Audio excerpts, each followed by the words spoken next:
Hey everyone, welcome to episode 1 of my Handmade Rakhi series. This Raksha Bandhan, instead of buying expensive market Rakhis, let's make simple and beautiful ones at home, not just for our bhaiyas but also for our didis.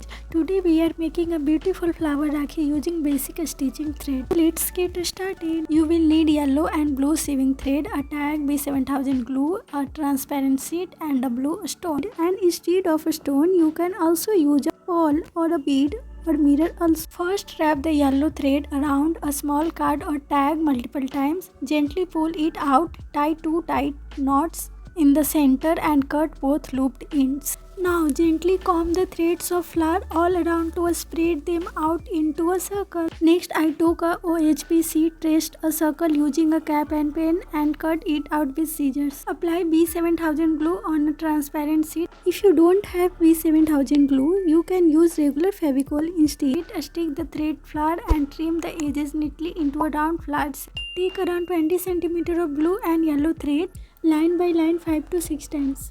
As shown in the video, twist them together tightly and tie knot at both ends. Now take a small paper circle and apply glue on it. Place the twisted dori over it and stick the flower on top. You can easily make this in just 10 minutes using leftover threads at home. If you enjoyed this quick DIY, don't forget to hit like button. Leave a comment too with your favorite color combination. Our handmade Rakhi is ready. Share your thoughts in the comments and subscribe for episode 2.